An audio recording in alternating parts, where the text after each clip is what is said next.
নমস্কার, আমি অমিত।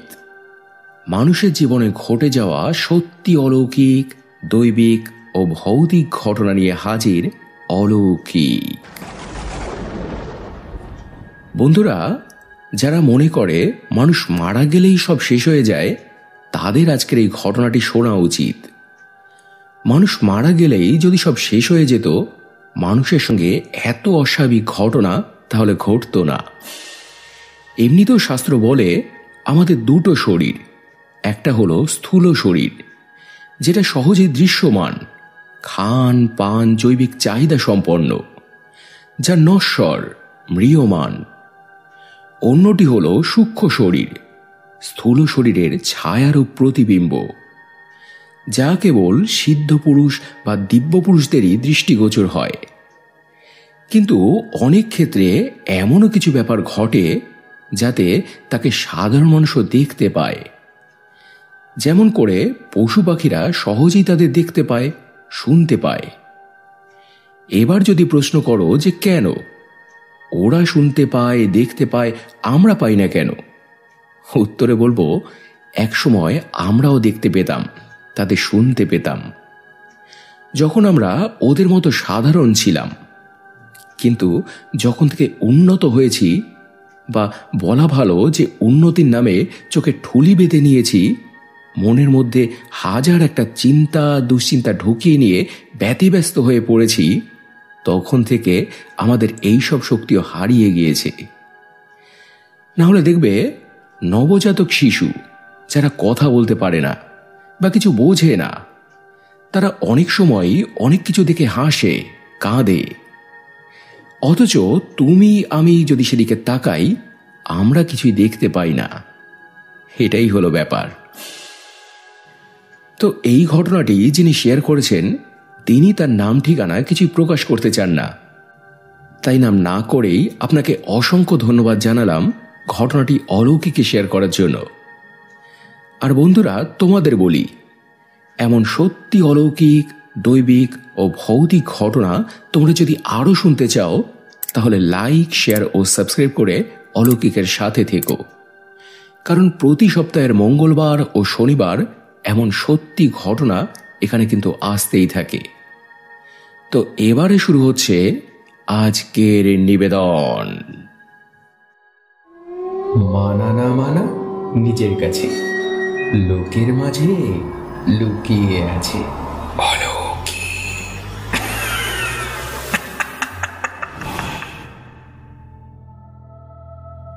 অমিত, আমার ভালোবাসা নিও। আমি অলৌকিকের একজন নিয়মিত শ্রোতা, কিন্তু এর আগে কোনো ঘটনা তোমাকে পাঠাইনি, প্রথমবার পাঠাচ্ছি। তাই যদি কিছু ভুলভ্রান্তি হয়, তুমি একটু সাজিয়ে গুছিয়ে নিও। ঘটনাটি আমার শাশুড়ি মাকে নিয়ে। বর্তমানে তিনি জীবিত নেই, মারা গিয়েছেন অনেক বছর হলো। তবে তিনি মারা যাওয়ার পর যেসব ঘটনাগুলি ঘটেছিল তা এক কথায় অবিশ্বাস্য। আমার নিজের সামনেই ঘটেছিল বলে তাই, না হলে হয়তো আমিও বিশ্বাস করতাম না। শারীরিক অসুস্থতায় ভুগছিলেন বেশ কিছুদিন, কিন্তু শেষ পর্যায়ে সে ধরা পড়ে মারণ ব্যাধি ক্যান্সার। লাস্ট স্টেজ, আর কিছুই করার নেই। মিথ্যে বলবো না, ওনার সেবা করার খুব একটা সুযোগ আমার হতো না, কারণ তখন আমার দুই ছেলে, মেয়ে তখনও হয়নি। দুই ছেলেই ছোট ছোট, তাদের দেখাশোনা করা, পড়াশোনা সামলানো, সংসার সামলানো, এসব করে আর খুব বেশি সময় একটা থাকতো না। তাও যতটা পারতাম করতাম। আমার বড় যাও করত। ওনার পায়খানা প্রস্রাব থেকে শুরু করে পুজ রক্ত পরিষ্কার পর্যন্ত সবই করেছি আমরা। মানুষটা খুবই কষ্ট পেতেন। এদিকে আমার দেওরা ছোট যা, ওরা আবার এই বাড়িতে থাকতো না, কিন্তু ওরাও যদি একটু হেল্প করে তাহলে একজন আয়া রাখতে পারতাম। তাতে ওনারও ভালো হতো, আমাদেরও ভালো হতো। এই ভেবে একদিন আমরা ওদের ফোন করে ডাকলাম। ওরা এলো। শাশুড়ি মাকে নিয়ে এরপর আলোচনা হলো যে কি করা যায়। বলল, বেশ তো, আমার কোনো আপত্তি নেই। মাকে না হয় আমাদের বাড়িতে নিয়ে যাচ্ছি, দুবেলা দুজন আয়া রেখে দেওয়া হবে, তারাই দেখাশোনা করবে বলে এরপর সে মাকে নিয়ে চলে গেল। যাওয়ার সময় আমার শাশুড়ি মা বলে গিয়েছিলেন, যাচ্ছি ঠিকই, আজ নয়তো কাল মরতেও হবে জানি, কিন্তু যেখানেই মরি না কেন আবার ঠিক চলে আসবে এই বাড়িতে, এখান থেকে আমি কোথাও যাব না।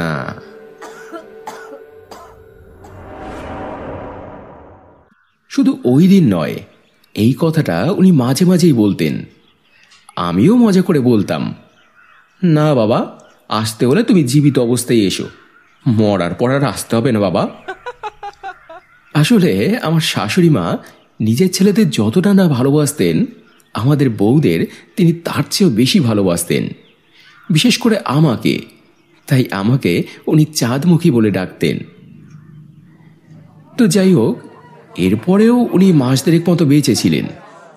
তারপর এক সময় খুব বাড়াবাড়ি হলো, কিছু করেই ওনাকে আর বাঁচানো গেল না। একদিন উনি গত হলেন।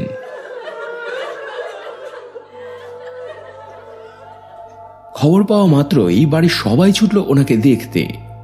আমিও যাব বলে এরপর বাথরুমে ঢুকেছি স্নান করতে। তাড়াহুড়ো করছি।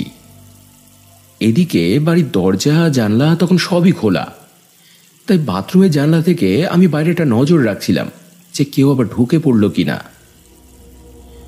তো নজর রাখতে রাখতে হঠাৎই দেখলাম কে একজন শোঁ শোঁ করে দৌড়ে সিঁড়ি দিয়ে ওপরে উঠে গেল। আমি ভাবলাম যে হরিপদ বোধ হয়, আমাদের বাড়িতেই থাকে, বাজারঘাট করে, বাড়ির কাজ করে, এখানেই খায়, আবার অফিসেও কাজ করে।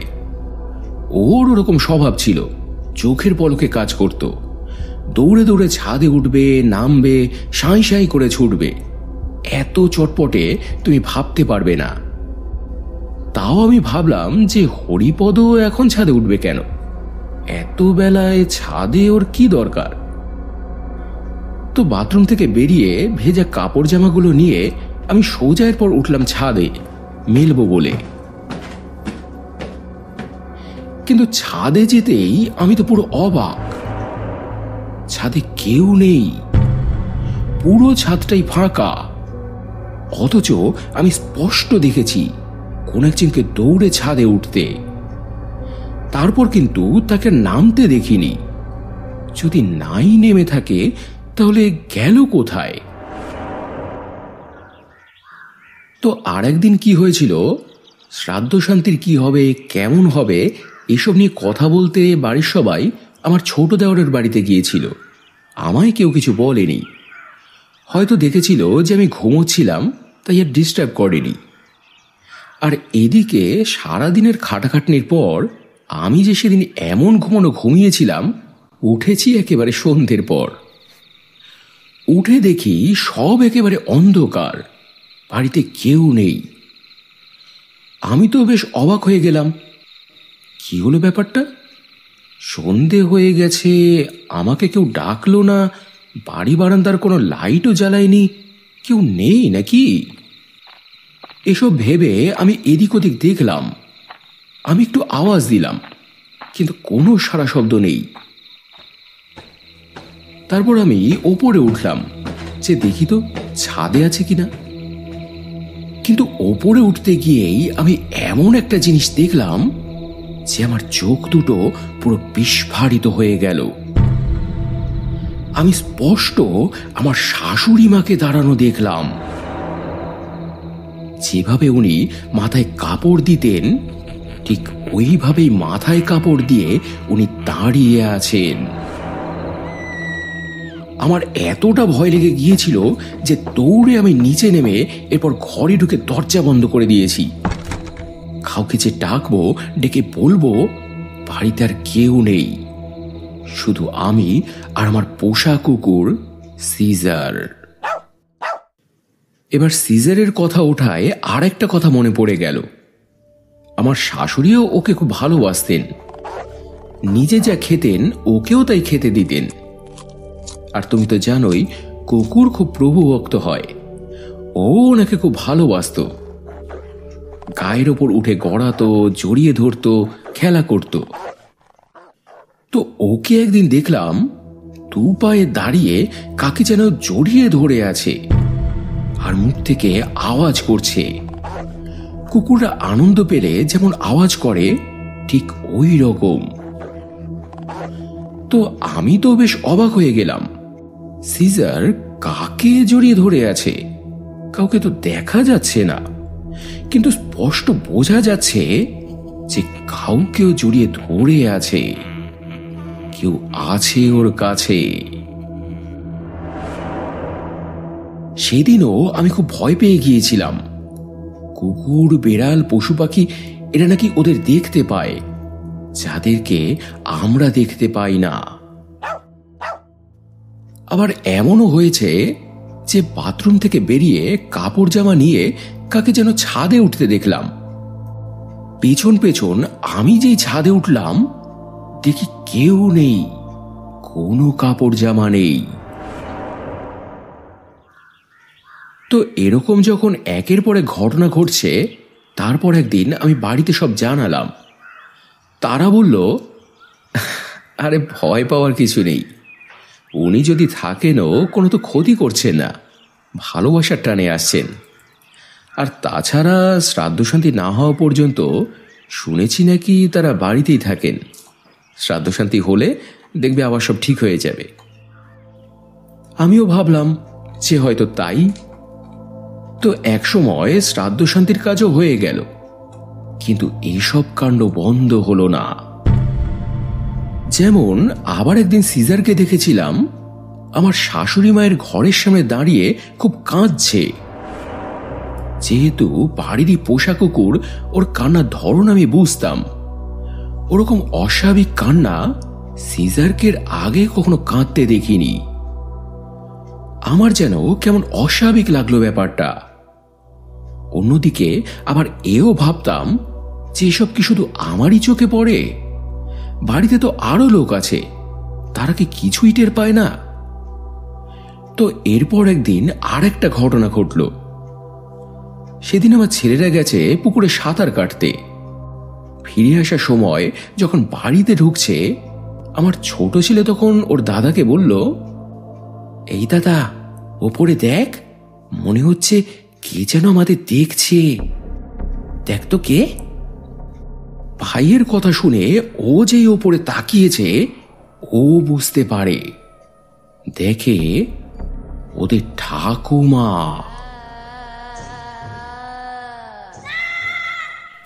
ওই দেখে ওরাও তো ভীষণ ভয় পেয়ে যায়। দৌড়েতে দৌড়েতে এরপর বাড়িতে ঢুকে আমাকে জড়িয়ে ধরে।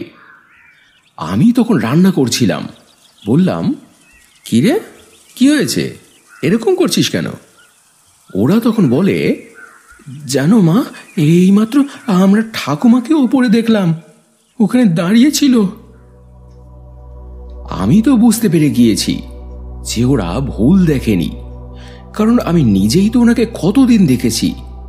তা ওদের ভয় ভাঙাতে বললাম, ধুর, ভুল দেখেছিস কিছু, হে আবার হয় নাকি? ওরা বলল, না মা, সত্যি, আমরা সত্যি ঠাকুমাকে দেখেছি, ঠাকুমাই দাঁড়িয়েছিল ওখানে, আমাদের দেখছিল। আমি তখন বললাম, আসলে তোদের ঠাকুমা তো তোদের খুব ভালোবাসতো, ওই জন্য। যা গিয়ে বস, আমি খেতে দিচ্ছি, যা। এই ঘটনার আবার দিন কয়েক পর আবার একদিন আমার সঙ্গে একটা ঘটনা ঘটল। সেদিন আমার হাজবেন্ড আমাকে বলল যে উনি, আমার ভাসুর, আমার বড় যা সবাই ছোট দেওরের বাড়িতে যাবে, রাতে হয়তো নাও ফিরতে পারে। আমি বললাম, দিদি ভাই, সেও কি ফিরবে না নাকি? মেয়েটার তো পরীক্ষা। বলল, হ্যাঁ, ও রাতে ফিরে আসবে। আমি তখন বললাম, কিন্তু আমরা সবাই যদি চলে যাই তাহলে বাড়ি থেকে থাকবে, তার চেয়ে তোমরা যাও, আমি আছি। আর দিদি ভাই তো নাকি রাতেই ফিরে আসবে, অসুবিধা হবে না। তো ভালো কথা। এরপর ওরা সবাই চলে গেল। কিন্তু ভাই, কেউ সেদিন আর ফিরল না। এমনকি আমার বড় জায়ের রাতে ফেরার কথা ছিল, সেও এলো না। সারাটা বাড়িতে আমি একা। তো অপেক্ষা করতে করতে রাত যখন 12টা প্রায়, বুঝলাম যে কেউ তাহলে আজ আর আসবে না। তাই এরপর আমি খাওয়া দাওয়া করে শুতে গেলাম। কিন্তু ঘুমের মধ্যে আমার সঙ্গে একটা ব্যাপার হলো। ঘুমের মধ্যে হঠাৎই আমি শুনতে পেলাম আমার শাশুড়ি মা বাইরে থেকে আমার নাম ধরে আমাকে ডাকছেন।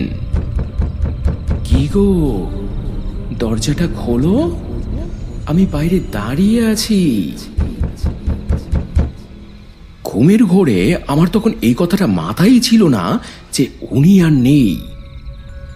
তাই আমি ঘুম জড়ানো চোখেই কোনো রকমে এরপর উঠে দরজাটা খুলে দিলাম।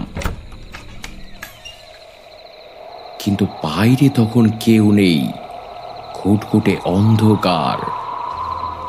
আর একটা বিশ্রী পচা দুর্গন্ধ লাগলো আমার নাকে। সঙ্গে সঙ্গে আমার ঘুমের ভাবটা তখন কেটে গেল। এটা তো সেই পুজ রক্তের গন্ধ। মনে পড়ে গেল আমার শাশুড়ি মায়ের কথা। উনি তো আর নেই, তাহলে কে ডাকলো আমাকে? সঙ্গে সঙ্গে আবারও আমি দরজা বন্ধ করে দৌড়ে এরপর খাটে উঠে গেলাম। অত রাতে বাড়িতে আর কেউ নেই, আমি একা, আর এরকম একটা ঘটনা। কি যে ভয় পেয়ে গিয়েছিলাম সেদিন, কি বলবো আর। তো শ্রাদ্ধ শান্তি হওয়ার পরও যখন এসব নানান কাণ্ড ঘটছে, তখন সবাই একদিন সিদ্ধান্ত করলো যে না, এবারের একটা বিহিত করা দরকার। কোন দিন কোন অঘটন ঘটে যাবে বলা তো যায় না। যদি কোনো কারণে উনি মুক্তি না পেয়ে থাকেন, তাহলে ওনার মুক্তির ব্যবস্থা করা প্রয়োজন। গয়ায় গিয়ে পিণ্ড দেওয়া দরকার। এই ভেবে একদিন ওনারা 3 ভাই গয়ার উদ্দেশ্যে রওনা হলেন। সেখানে গিয়ে নিয়ম কাজ করে ওনার নামে পিণ্ড দিলেন। তারপর থেকে আর কিছু দেখাশোনা যেত না, সব আবার আগের মতোই স্বাভাবিক হয়ে গিয়েছিল। কিন্তু বাবু, আমরা যে বাড়িতে থাকি এটা প্রায় 200 বছর পুরনো। এমন কত ঘটনা যে আছে এই বাড়িতে, তার কোনো হিসেব নেই। যদি শুনতে চাও তোমাকে বলবো। অবশ্যই শুনতে চাই। আর শুধু আমি না, অলৌকিকের বন্ধুরাও শুনতে চায়। তাই যত তাড়াতাড়ি সম্ভব বলার চেষ্টা করুন প্লিজ। কারণ ঘটনা প্রায় শূন্য, হয়তো আর একটা এপিসোড কোন রকমে চলবে, তারপর কি শোনাবো। তাই বন্ধুরা, তোমাদের কাছেও আমার একান্ত অনুরোধ, প্লিজ যে যা ঘটনা জানো পাঠাও।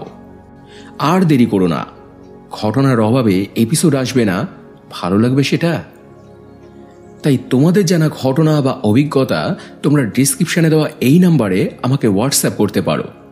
যদি লিখতে পারো তো লিখে পাঠাতে পারো, আর যদি লেখার সময় না থাকে বা অসুবিধে হয় তাহলে ভয়েস মেসেজ করে বলতে পারো। তোমাদের যেমন খুশি তোমরা তেমন ভাবে বলো।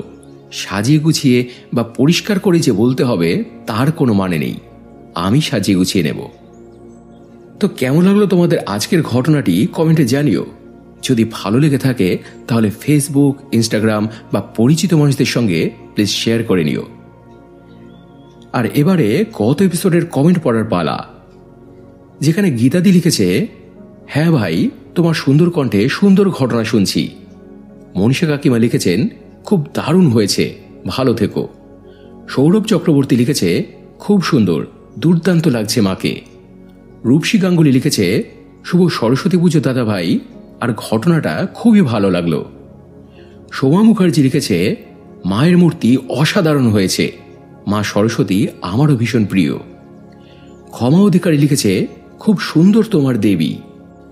আশিস কুমার দে লিখেছে, অমিতদা, ঘটনাটা সত্যি খুবই দুর্দান্ত লাগলো। কিছু মানুষ নিজের সুখের জন্য অনেক ভুল করে, তারপর আর কিছুই করার থাকে না। দামিনী পাল লিখেছে, ভদ্রমহিলার আত্মহত্যার কথাটি লোকমুখে শুনেছিলাম, পুরো ঘটনাটা তোমার মুখে আজ শুনলাম, বেশ ভয়ের ঘটনা। এছাড়াও আরও কমেন্ট করেছ আশিস কোলে, অন্বেষা, অভি স্টুডিও, মমতা মণ্ডল, সুরজিৎ দাস, মায়াদি, মিঠুন পাল, সুমন সমাজদার, শ্রীমতী বারৈ, সমীর, গোলু সেন, পলি সেন, মৌসুমী মুখার্জি, টিএন তিরুম, চন্দন, অজন্তা হরে, অর্কপ্রভু নস্কর সহ অসংখ্য অসংখ্য প্রিয় বন্ধুরা, তোমাদের প্রত্যেককেই অসংখ্য অসংখ্য ধন্যবাদ আর বুক ভরা ভালোবাসা জানিয়ে আজকের এপিসোড এখানে শেষ করছি বন্ধুরা। আবার দেখা হবে শনিবার আরও একটা জমজমাট অলৌকিক এপিসোড নিয়ে। সবাই খুব ভালো থেকো এবং ভালোবাসা নিও। ধন্যবাদ।